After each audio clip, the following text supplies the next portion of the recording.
Hey class, it's Mr. Dow, your English teacher in English 103 here. Going to walk you through what's going to happen in week number 5. I don't have my trusty, faithful companion Crypto with me, but I am wearing my French Bulldog sweatshirt, which is normally embarrassing, but this sweatshirt is surprisingly comfortable, so I just deal with it. All right, so what's happening in our class in week number 5? Let's take a quick look at it. All right, there you are, week number 5. These are the lists. You should see immediately that this is a shorter week than others. That is because there's a lot going on in this week. I don't need to add a lot of extra assignments. Let's talk about what the assignments are one by one. So let's do this as an actual slideshow. All right, play from the start. So what's due? Notice here's our class dog Crypto. He is geared up. He is harnessed up, ready for action because that's what this week is about.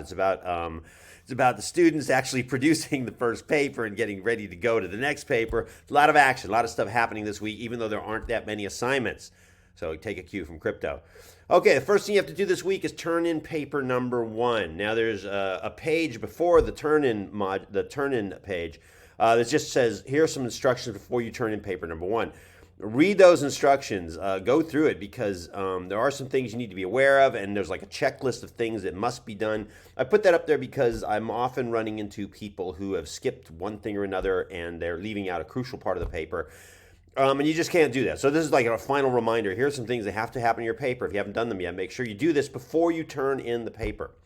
Then as you do turn in the paper, there is, I just want to remind you, when you're turning in the paper, you're doing it in the Turnitin module, Turnitin page, which is right after the what to do page. And turning it in means you're turning it in as one file. Turnitin can take many different kinds of files, whatever word program you have. And you're turning in the paper, which is those 3 paragraphs you're supposed to write, and the works cited page. Make that all one file. You cannot turn it in 2 separate files, right? So that's what you're doing. This is our first major paper grade. So figure all the exercises we've had up till now have been 5 points or 10 points. Any paper is going to be 100 points. And I think I've tried to emphasize most of the grade is in the 2 opposing paragraphs that have research evidence in them. And there's a little explanation of how it will be graded, what I'm looking for, and also some advice on that final reflection paragraph. If you're not sure what to do, that's all in the read before turning in paper number 1 page. That's what that's all about. So one more thing to say about that is that I will continue to look at work all week long. If you send me work on an email, or if you're behind on sending stuff in on Canvas, do that. I'm going to keep looking at it. Some people get a 5 out of 5 out of the one draft paragraph I've asked you to show me, and they still want to show me work, and I'm fine with that. It's just I have these very basic rules, which is only do one paragraph at a time and send it on an email, not an attachment, because I can be very fast about returning with my response with comments. And then you can turn in something else or fix that and turn that back in again. So just kind of keep that in mind. No attachments, just an email. I don't look at a whole paper. I only look at one paragraph at a time. I am willing to look at your work before the finals due.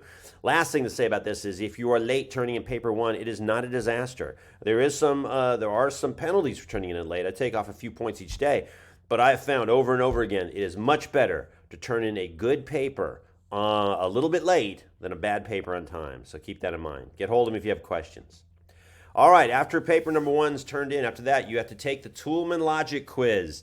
This is a shocked emoticon, but really it's a pretty minor quiz. I just want to see if I can get a grade on how things are going. So you have 2 arguments to look at. You analyze them: claim, evidence, warrant. What's the counter argument that attacks the warrant? And there are slightly longer arguments, but you don't have any time limit on this quiz, except it has to be turned in by Friday of this week, because by Saturday I'll post answers. I think it's a 10-point quiz. Take your time. I just want to see if some people are getting this, or I need to cover this again in some more formal way. So that's a quiz on the Toolman Logic. See how you're doing. After that, I'm asking you to submit an outline for paper number 2. Notice my stressed little dude here. He's got one paper come in, got to turn in the outline for the other paper. There's no writing involved here. This is just a follow-up of the ad analysis discussion from last week. We're supposed to post an ad and do the discussion. Go back to that discussion, and if you haven't done it yet, turn it in, and I will make some comments on it. That's where we want to get the mistakes out. Watch the video that has the lecture about this. Try it out in the discussion. I've got an example there. Check out my response to that discussion. Then when you're going to go to paper 2, this outline, it's a prompt, which will just break down, well, here's what this paper is trying to accomplish. So you'll see exactly how many paragraphs you're eventually going to have to write. None right now. And I will say, and here's what I would like this week, an outline, and I just show you an outline with a new ad, which is basically just breaking it down to claim, evidence, warrant, counter argument, which is what we're doing anyway. So you're not writing paragraphs yet. You're just giving me a breakdown of an ad, and mainly so that I can comment on it and say, well, hey, this warrant works, this warrant doesn't work, and we will spend a week, going back and forth, making sure everybody has a good outline before you have to write anything. During that time, also, I'll grade the paper ones, and you'll have them back, so you kind of see what's happening with your grading, with your scores on a writing assignment. Remember too, we do rewrites in this class, so it's not if you don't do well, you can make this your optional rewrite. That is it. Look at that. That's all I'm doing as far as this class goes with this week. So let me get out of here. Let me get out. I know what. Escape. I'll escape. I will dump this. Come back to you here. All right. That's it. That's the big thing you're doing. So get hold of me. Let me know. Also, one other thing I'd say about this whole thing, you're writing a paper.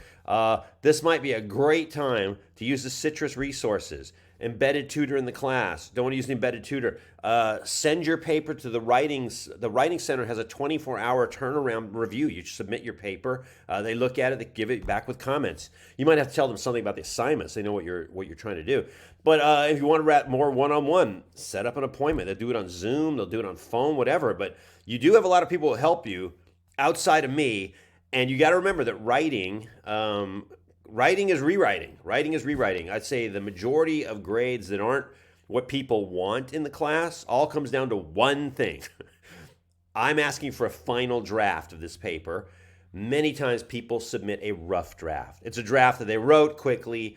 They looked over it once or twice, had their mom look at it. That's a rough draft. A final draft is you've actually had somebody really who is qualified to critique your paper, really kind of go through it and talk with you about it, or at least give you some really serious comments about it, so you can make it what it should be in a situation of adult discourse, which is what this is. Well, all right, you guys, that's what we're doing this week.